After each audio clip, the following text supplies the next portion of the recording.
오늘 주시는 하나님의 말씀은 요한복음 6장 1절부터 2절까지 말씀이 되겠습니다. 요한복음 6장 1절부터 2절까지 말씀이 되겠습니다. 그 후에 예수께서 디베랴의 갈릴리 바다 건너편으로 가심에 큰 무리가 따르니 이는 병자들에게 행하시는 표적을 보았음이로라. 아멘. 오늘 날씨가 너무 춥고 또 좀 여러 가지로 나라도 어지러운 가운데임에도 불구하고 이렇게 우리 귀한 형제 자매님들이 하나님의 말씀을 사모하면서 이 자리까지 와 주신 것을 보면서 너무 감사한 마음을 갖게 됩니다. 과거에 제가 농아인 교회와 농아부를 개척하면서 이번이 세 번째인데요. 가장 성장의 속도가 빠른 것 같아서 정말 감사한 마음을 갖고 있습니다.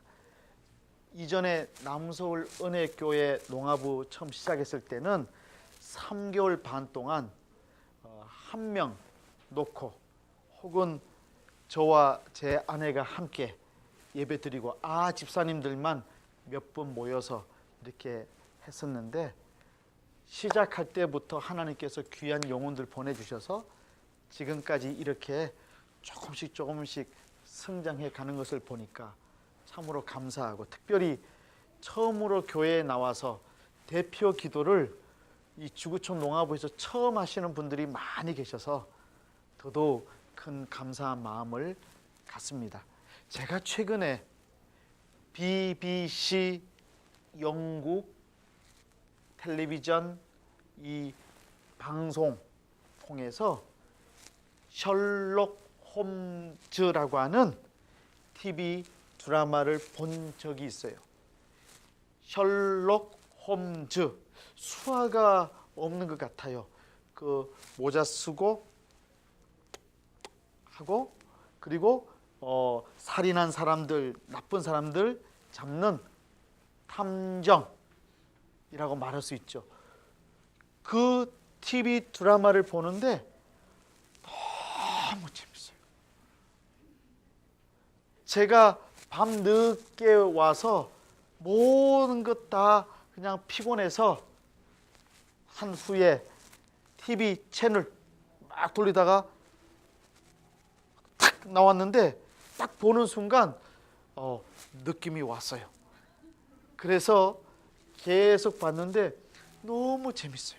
이야기들이 아주 확실하게 쫙 준비되어 있고, 그리고 다양한 그 이야기 장치들이 곳곳에 이렇게 배치가 되어 있어서 처음에는 잘 몰랐다가 나중에 마지막 부분에 하고 깨닫게 해주는 재미가 있었어요.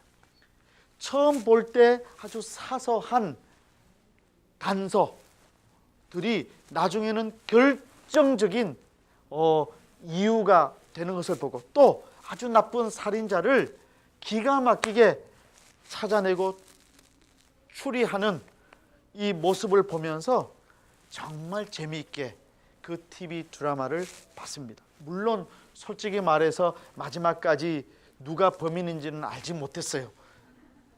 복잡해서 힘들었지만 나중에 알게 되었습니다. 보니까 정말 한 가지가 우연이 없었어요. 누가 썼는지 모르겠지만 정말 천재적인 작가가 이 귀한 TV 드라마를 썼다 생각해 보았습니다. 제가 최근에 또 한 가지, 다 보지는 못했지만 하나 며칠 전에 봤는데, 도깨비 도깨비 봤는데 그것도 너무 재밌었어요. 제가 확신을 했습니다. 공유와 내가 비슷한 점이 많다. 예, 이거 큰 일을 했군요. 이 큰일 났습니다. 이게 여러분들 반응을 보니까 우리 최 선생님만 저를 공감해 주시고 나머지는 아닌 것 같아요. 그렇습니다. 이 요한복음도 이와 같이 정말 잘 짜여진 하나님의 말씀인 것을 깨닫게 됩니다. 요한복음을 보면 마치 정말 확실하게 준비된 쓰여진 글이라는 느낌을 가져봐요. 곳곳에 여러 가지 이야기 장치들이 배치가 되어 있고, 그것이 처음에는 잘 모르다가 점점 시간을 두고 요한복음 전체를 다 읽고 난 이후에 깨닫게 되는 놀라운 재미가 있다고 하는 것이죠. 특별히 요한복음에서 가장 중요한 절기가 하나 있습니다. 그게 뭐냐 하면 유월절이에요. 유월절.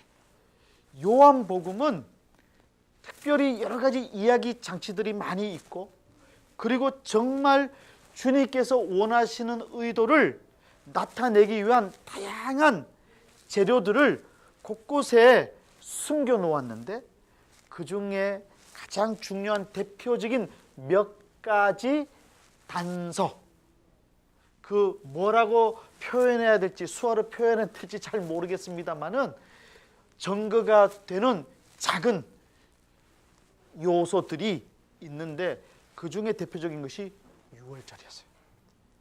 이 사도 요한은 요한복음을 통해서 유월절이라고 하는 이 절기를 가지고 특별한 하나님의 뜻을 만들어 가시고 설명해 가고 있어요.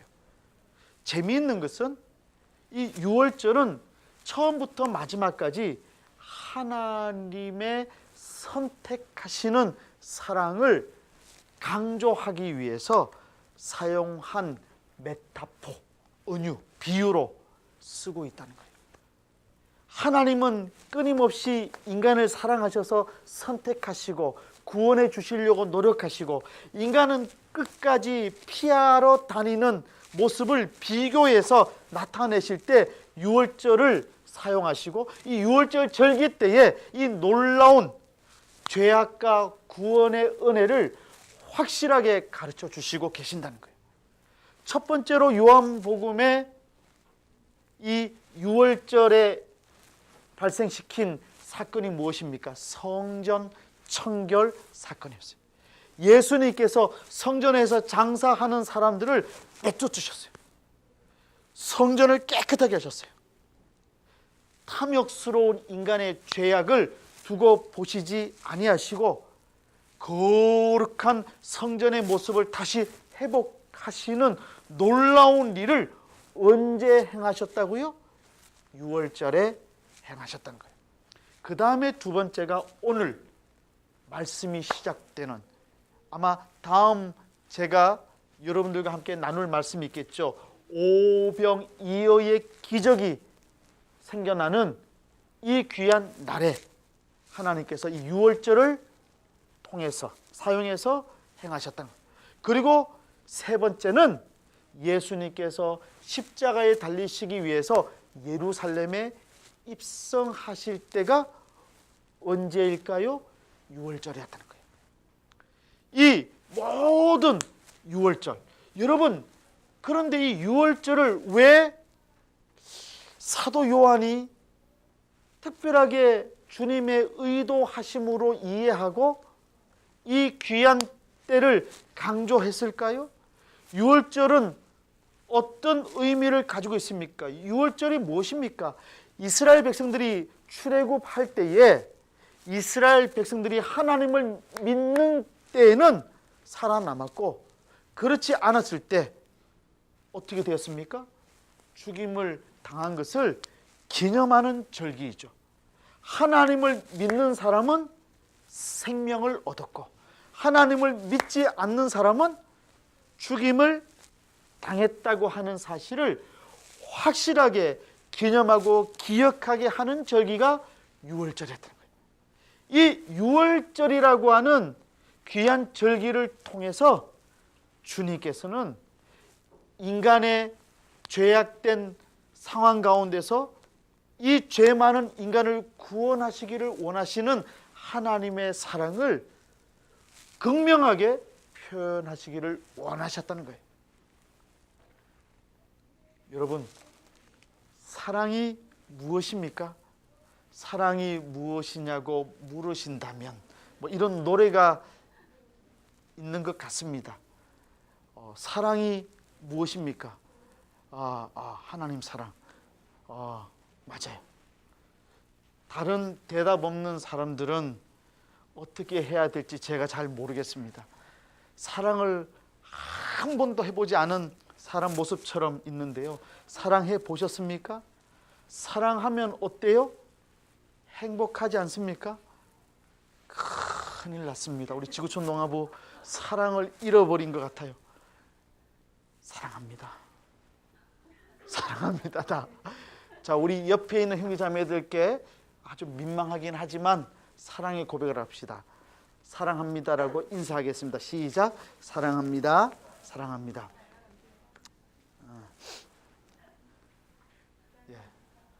그렇습니다. 사랑은, 성경에서 말하는 사랑은 선택입니다. 선택할 만한 조건이나 자격이 있기 때문에 선택하는 것이 아니고, 조건도 없고 자격도 없지만 값없이 그저 사랑하기 때문에 선택해 주시는 사랑, 그것이 하나님의 사랑인 줄로 믿으시기를 바랍니다.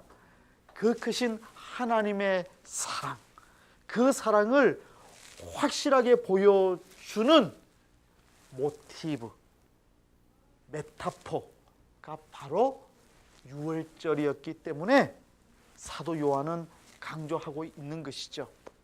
그런데 오늘 말씀이 두 번째로 유월절을 맞이했을 때 일어나게 됩니다. 그런데 재미있는 단어가 또 나옵니다. 유월절 있었죠? 이 유월절이 있었는데 오늘 말씀을 보면, 자, 1절을 보면 유월절이라는 시간적인 배경 속에서 오늘 본문은 또 다른 시간적 용어인 그 후에라는 말로 시작이 돼요. 오늘 6장 1절을 보면 여기에서 이와 같은 질문을 우리가 말할 수 있습니다. 무엇일까요? 그 이전에 지금 유월절 이전에는 어디에서 무슨 일이 있었는가 하는 거죠. 그 이전의 일을 강조하기 때문에 그 후에라는 말을 사용하고 있는 것이죠. 지금 유월절인데 그 후에 유월절 때 지금 이와 같은 사건이 일어나게 된다 말하고 있어요. 그렇다고 한다면 그 이전에 유월절 이전은 어디에서 무슨 일이 있었습니까? 그 내용이 몇 주간 동안 저와 여러분들이 함께 공부한 요한복음 5장의 내용입니다. 여러분 기억하십니까? 38년 된 병자가 베데스다 연못가에서 주님을 만나서 고침을 받았어요. 맞지요? 고침을 받았는데 그날이 무슨 날이었습니까? 안식일이었어요. 이스라엘 백성들, 유다 사람들은 병 고침을 받았다고 하는 그 사실에 관심이 없었어요. 오로지 안식일에 그 일을 행했다는 사건을 가지고 주님을 욕하고 그리고 핍박했었죠. 그런데 주님은 강하게 말씀하셨죠. 무엇이 중요한가 말이죠. 요즘에 한국 사회에서 유행했던 말이 있어요. 멋이 중한디. 생각보다 반응은 없었지만 멋이 중한디. 주님께서 말씀하셨죠. 생명이 중. 안식일이라고 하는 율법이 중요한 것이 아니라 율법이 있는 이유가 사람의 생명을 귀히 여기시는 하나님의 사랑이 더 중요하다 강조하셨죠. 그런 후에 얼마 시간이 지나고 나서 이 고침을 받은 환자가 예루살렘에 돌아왔을 때에 주님을 다시 만나죠. 주님을 다시 만난 후에는 주님을 향한 믿음을 갖고 있음을 고백합니다. 그 모든 내용들이 요한복음 5장에 있었던 것이죠. 무엇을 지금 의미합니까? 바로 너희들에게 가장 중요한 것은 구원받는 것이다. 너희들의 죄악된 실상을 깨닫고 보고 회개하고 하나님의 사랑하심을 받고 구원을 받는 것이 중요하다. 그 모든 구원의 역사가 이전에 일어나게 되었다. 구원의 놀라운 역사가 일어난 그 후에 라는 뜻으로 요약할 수 있는 것이죠. 주님께서 이 땅에 오신 목적이 무엇입니까? 주님께서 이 땅에 오신 목적은 우리 죄 많은 인간들을 구원하시기 위해 오셨습니다. 만약 주님께서 이 세상에 오신 목적이 우리를 가르치기 위해서 오셨다고 한다면 주님은 대학의 교수의 모습으로 오셔야 될지 모르겠어요. 만약에 주님께서 우리를 아름다움을 통해서 깨닫게 하시기 위해서 오셨다면 주님은 예술가의 모습으로 오셨을지 몰라요. 주님께서 이 땅에 구원주로 오신 이유는 주님께서 이 땅에 오신 가장 중요한 목적이 무엇 때문입니까? 우리 수학 다 같이 합시다. 시작. 구원해 주시기 위해서입니다. 우리를 구원해 주시기 위해서 주님께서 이 땅에 오셨다고 하는 것이죠. 그러므로 우리가 깨달아야 될 가장 중요한 일이 무엇일까요? 주님께서 이 땅에 오신 목적을 분명하게 깨달아 아는 것입니다. 여러분, 주님께서 여러분들을 구원하시기 위해서 이 땅에 오셨다는 사실을 믿으십니까? 아멘. 이 사실을 믿는 일이 너무 귀한 것이죠. 그렇다고 한다면 우리가 구원받기 위해서 가장 먼저 해야 될 일이 무엇일까요? 오늘 주시는 귀한 말씀 바로 그 전 요한복음 5장 우리가 배웠던 말씀을 다시 한번 정리해 본다면 요한복음 5장 24절이죠. 내가 진실로 진실로 너희에게 이르노니 내 말을 듣고 또 나 보내신 이를 믿는 자는 영생을 얻었고 심판에 이르지 아니하나니 사망에서 생명으로 옮겼느니라. 28절과 29절에는 이를 놀랍게 여기지 말라. 무덤 속에 있는 자가 다 그의 음성을 들을 때가 오나니 선한 일을 행한 자는 생명의 부활로 악한 일을 행한 자는 심판의 부활로 나오리라. 34절 하반절을 보시면 다만 이 말을 하는 것은 너희로 구원을 받게 하려 함이니라고 나오죠. 39절과 40절은 너희가 성경에서 영생을 얻는 줄 생각하고 성경을 연구하거니와 이 성경이 곧 내게 대하여 증언하는 것이니라. 42절을 보면 다만 하나님을 사랑하는 것이 너희 속에 없음을 알았노라. 45절과 46절을 보면 내가 너희를 아버지께 고발할까 생각하지 말라. 너희를 고발하는 이가 있으니 곧 너희가 바라는 자 모세니라. 모세를 믿었더라면 또 나를 믿었으리니 이는 그가 내게 대하여 기록하였습니다. 이 모든 말씀을 요약 정리해 보면 이런 말이 될 것입니다. 너희 자신들이 죄인임을 잊지 말아라. 그 사실을 망각하면 아무리 성전 출입을 많이 하고 성경을 아무리 많이 연구하고 아무리 기도를 많이 해도 소용없다. 가장 먼저 해야 될 일은 내가 죄인이라고 깨닫는 일이다. 이렇게 말할 수 있습니다. 그렇다면 이와 같은 주님의 말씀을 들은 유대인들은 어떤 반응을 보였습니까? 어떤 반응을 보였을까요? 아멘 하고 이렇게 응답하고 갔을까요? 아니에요. 유대인들이 그 후에 대체 어떻게 됐습니까? 오늘 유월절, 이 두 번째 유월절 때 주님의 말씀을 들었던 제자들이 정말 그 후에는 어떻게 되었을까요? 주님을 세 번째 유월절 때 예루살렘에 입성하신 그 주님을 십자가에 못 박아 죽이셨습니다. 제가 학생들을 가르치잖아요. 참 재밌는 게 있어요. 열심히 집중해서 제 강의를 들으면요, 시험을 보면 잘 봐요.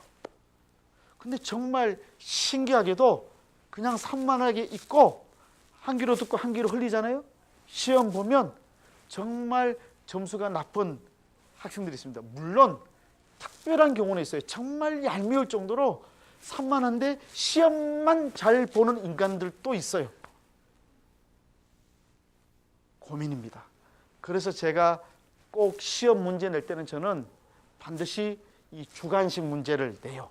그래서 이 수업 때 열심히 한 친구, 예를 들면 이 OX 같은 객관식 시험 문제를 비 피하듯이 털리는 친구들이 있어요.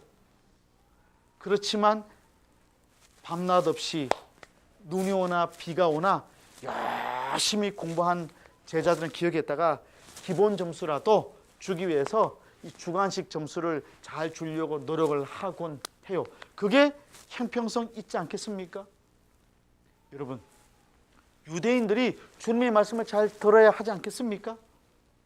오늘 밖은 춥고 여기는 따뜻하니까 굉장히 지금 눈을 분들이 많이 계십니다. 신기합니다. 특별한 날인 것 같아요. 우리 지구촌 농아부 시작한 역사에서 가장 많은 분들이 있습니다. 좋습니다. 지금 모습 그대로 집중해 주시길 부탁합니다. 여기는 덥네요. 밖은 추운데, 그죠? 예. 덥다고 느끼시게 돼서 또 이렇게 막 졸고 그러시면 여기를 시베리아 한파로 만들 수도 있다는 사실을 기억하시고 그렇습니다. 뿐만 아니라 주님이 십자가에 달려 죽으신 이후에 20년이 지났어요.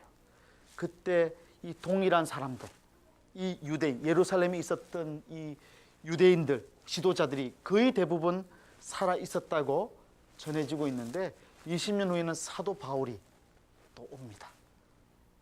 많은 그 신학자들은 오늘 이 예수님께서 하신 말씀을 들었던 청중 중에 많은 수가 20년 후에 사도 바울이 왔을 때에도 아주 핵심적인 지도자들은 살아 있었을 것으로, 아주 노년의 때에 다시 만났을 것으로 생각하고 있습니다. 그러니까 주님께서 말씀하시고 너희가 죄인임을 깨달으라 하시는 말씀을 들었고, 그리고 예수님께서 이후에 3년 후에 예루살렘에 오셔서 십자가에 못 박혀 죽게 만들었고, 그 이후에 20년이 지난 후에 사도 바울이 왔을 때는 어떻게 했습니까? 똑같이 죽이려고 했습니다. 마침 군인들이 사도 바울을 호위하고 있었고, 그리고 이 로마의 여러 사람들이 지켜보고 있었기 때문에 살아남았던 것이죠. 만약에 이때 사도 바울이 죽었다면 그 귀한 주옥 같은 바울 서신들은 생기지 못했을지 모르겠어요. 지금 무엇을 뜻합니까? 사람이 자기가 죄인됨을 깨닫는 일은 결코 쉬운 일이 아니라고 하는 거예요. 내가 죄인입니다라고 고백하는 일이 너무 귀하고 쉽지 않은 일이라고 하는 것이죠. 이렇게 본다면 유대인들은 정말 무지한 사람입니다. 여러분, 무엇이 무지한 사람입니까? 서울대학교 졸업해도 하늘의 지혜를 모르고 자기만 알고 자기만 잘 살려고 나쁜 짓을 일삼게 되면 그 사람 무지한 사람이에요. 하늘의 눈으로 보면 무지한 사람입니다. 비록 배운 것이 부족하고 연약해도 정말 하나님의 지혜를 찾으면서 겸손하게 나를 되돌아보고 내가 죄인인 것을 깨닫고 늘 하나님 말씀대로 살려고 노력하는 사람이 정말 훌륭한 사람인 줄로 믿으시기를 바랍니다. 제가 화성시에 있는 노인복지관 관장을 4년 반을 했는데요. 노인복지관 섬기면서 한 가지 깨달았어요. 노인 가운데에 가장 훌륭한 어르신들은요, 많이 배운 사람이 아니더라고요. 지식이 많은 사람이 아니었어요. 지식은 돈 가지고 살 수 있지만 지혜는 돈으로 살 수 없다는 것을 깨달아요. 정말 제게 힘이 되어주시는 분은 누구신 줄 아세요? 많이 배우지 못한 분들이셨어요. 농사 짓는 우리 할머니, 할아버지. 한 할머니, 어머님 계셨는데 이 어머님은요, 늘 복지관에 오시면 제 볼에다가 뽀뽀해 주세요. 처음에는 걱정이 됐어요. 왜? 이걸 어떻게 이해해야 될까? 고민이 많았어요. 그런데 80 넘은 어머님이 뽀뽀하시는데 들어가는 느낌 있고 또 약간의 치매 증상도 있으셨기 때문에 저를 아들같이 생각하시는 것 같아요. 그리고는 뽀뽀하시고 난 후에는 꼭 용돈을 주셨는데 1,000원 주셨어요. 17번 받았어요. 그리고 마지막 제가 관장 퇴임식 할 때 그것 가지고 그 어머님 친구분에게 제가 조금 더 돈을 보태서 선물 사가지고 전해드린 적이 있어요. 깨닫습니다. 정말 저를 힘들게 했던 사람들은 많이 배운 사람들, 저를 포함해서 대학 교수들, 학교 교장 선생님 출신들, 공무원 출신들, 우리 정말 조심해야 될 줄로 믿습니다. 많이 배운 분들이 얼마나 민원 제기를 조직적이고 체계적으로 하시는지 몰라요. 유대인들이 그렇습니다. 오늘 이 자리에 예수님의 말씀을 듣고 있는 이 유대인들이 바로 많이 배웠고 또 정말 이스라엘의 지도자라고 생각할지 모르지만 이들이 요한복음 5장에서 나와 있는 것처럼, 그리고 지금 계속 주님이 십자가에 달려 돌아가 죽기까지의 모든 과정을 보더라도 이 유대인들은 세상에서는 자기가 최고라고 생각할지 모르지만 영적인 세계의 눈으로 볼 때는 가장 무지한 사람들이었다는 사실이죠. 그런데 이토록 무지한 유대인들이 대체 어떤 사람들입니까? 누구보다도 하나님을 사랑하느라고 자신만만하게 큰 소리 치던 자들이었어요. 말씀을 훤히 깨닫고 아는 사람들이었습니다.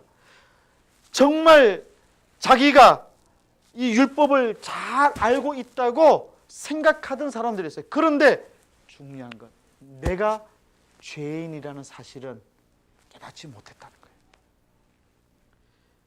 자신의 죄인됨을 자각하지 못하는 자는 아무리 세월이 흘러도 결코 변화되지 않습니다.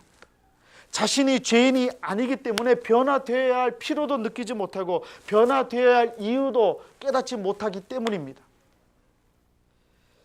그러나 주님께서는 그 유대인들을 향해서 가르쳐서 이렇게 말씀하셨어요. 마태복음 23장 27절입니다. 화 있을진저 외식하는 서기관들과 바리새인들이여 회칠한 무덤과 같으니 겉으로는 아름답게 보이나 그 안에는 죽은 사람의 뼈와 모든 더러운 것이 가득하도다. 아무리 아름답게 조성해서 예쁘게 만들어 놓아도 속이 비어 있다면, 속이 죄악으로 물들어 있다면 아무 소용이 없다는 것이죠. 죄인임에도 죄인임을 깨닫지 못하는 자의 삶이 이와 똑같습니다. 최근 우리나라의 정치 상황을 보세요. 작년 말부터 지금까지 우리 모두의 마음이 힘들지 않습니까? 그 많은 잘못들을 범했던 사람들 가운데 제가 잘못했습니다, 내가 죄인입니다라고 고백하는 사람 봤습니까? 아무도 없어요. 모두가 다 뻔뻔하게 다 거짓말을 밥 먹듯이 하는데도 얼굴 표정조차도 바뀌지 않습니다. 어떻게 된 일입니까? 너무 좌절이 됩니다. 사회 곳곳에서 비난하는 소리가 하늘을 찌를 듯합니다. 그러나 저는 오늘 여러분들에게 도전적인 질문을 하나 더 드리고 싶습니다. 잘못한 사람 반드시 심판되어야 합니다. 저는 그렇게 생각합니다. 그러나 동시에 나와 우리 자신을 되돌아보는 기회로 삼는 노력도 필요하다는 것이죠. 만약 내가 그 자리에 있었다고 한다면 나는 어떻게 하였을까? 많은 대학에 계시는 교수들이 붙잡혀 가시는데 만약 내게 그와 같은 지시나 혹은 회유가 왔다고 한다면 나는 어떻게 했을까? 우리 스스로를 되돌아볼 필요가 있습니다.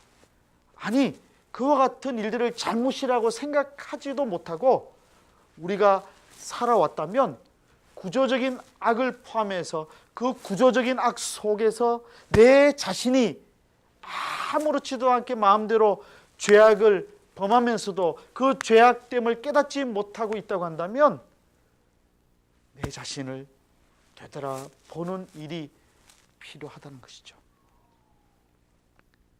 사랑하는 성도 여러분, 우리의 실체가 완전히 분명하게 드러나지 않았기 때문에 우리도 마치 의인인 것처럼 지낼 때가 얼마나 많습니까?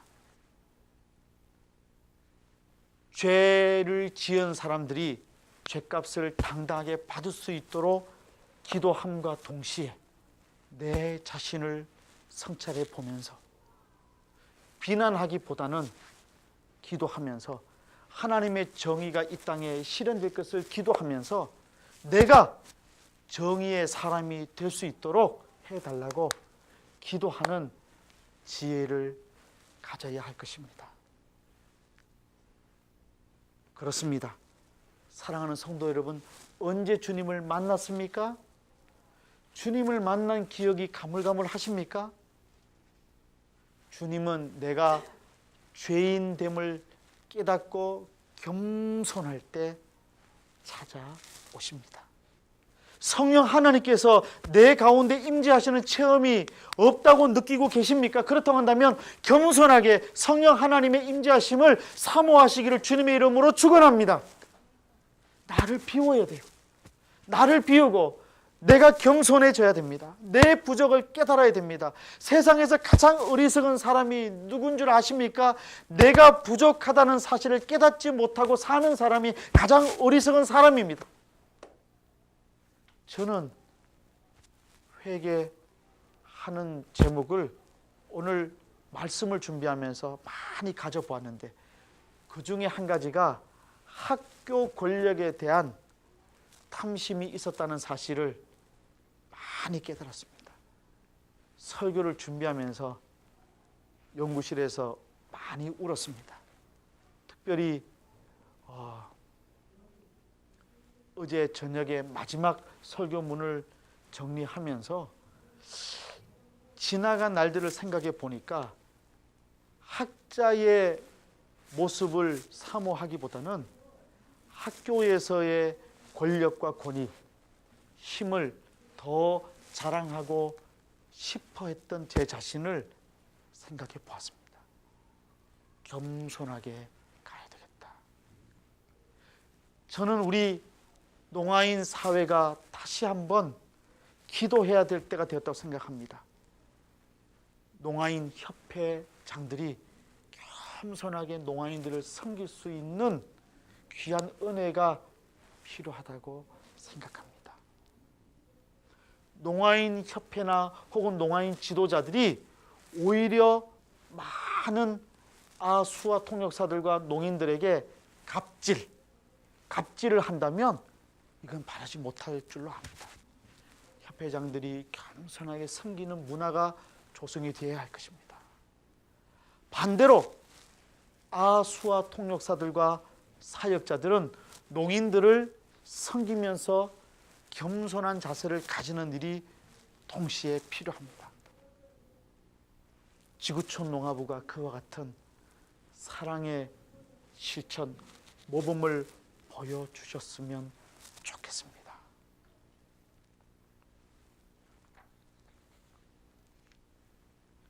이제 오늘 주시는 이 귀한 말씀 앞에서 우리 자신의 실상을 다시 한번 깨닫고 성찰하는 저와 여러분들이 되기를 원합니다. 하나님, 제가 정직하지 못했습니다. 하나님, 제가 겸손하지 못했습니다. 하나님 아버지, 제가 교만했습니다. 하나님, 제가 주변을 돌아보지 못하고 내 욕심만 갖고 살아왔습니다. 이 죄 악된 내 삶의 모습들을 솔직하게 고백하고 내 자신을 비울 때에 그 빈자리에 주님의 사랑과 은총이 채워지게 될 것입니다. 놀라운 사실은 누가복음 5장 32절은 누가복음 5장 32절은 이렇게 말합니다. 내가 의인을 부르러 온 것이 아니요 죄인을 불러 회개시키러 왔노라. 우리 수아 다 같이 합시다. 시작. 내가 의인을 부르러 온 것이 아니요 죄인을 불러 회개시키러 왔노라. 믿으시기를 바랍니다. 아멘. 그렇습니다. 이스라엘 백성들 주님 말씀 순종하고 가나안 땅을 향해서 갔더니 하늘의 빵인 만나를 주셔서 먹고 살았습니다. 그리고 정말 겸손하게 하나님 의지하고 살아갔을 때 하나님께서 살 길을 열어 주셨습니다. 우리 지구촌 농화부가 죄인임을 깨닫고 죄인됨을 고백함으로 하나님의 능력, 하나님의 은혜를 체험하는 올 한 해가 되면 참 좋겠습니다. 지구촌 농화부에 오시는 귀한 성도님들이 하나님의 은혜를 받아서 얼굴이 환해지고 그리고 기쁨을 누리면서 세상이 줄 수 없는 평안을 누리면서 사는 복된 은혜를 가지는 귀한 성도님들이 다 되시면 좋겠습니다.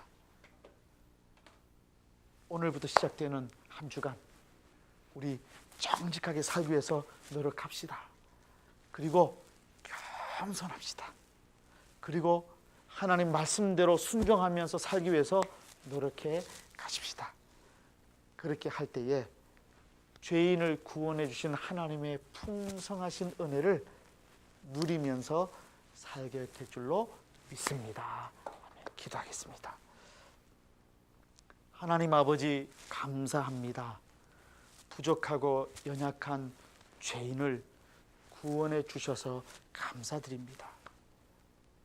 얼마나 저희들이 주님을 믿으려 하지 않았으면 오늘 그 옛날 유대인들과 같이 이 유월절을 비유로 통해서 그리고 유월절기를 사용하셔서 하나님께서 선택하시는 사랑을 분명하게 깨닫게 해주시면서 진정한 복, 진정한 은혜는 죄인됨을 깨닫고 죄를 고백하고 구원받는 이름을 말씀해 주신 그 주님, 그 주님의 말씀을 오늘 저희들도 배우면서 다시 한번 깨닫게 해주신 것 주님 감사를 드립니다.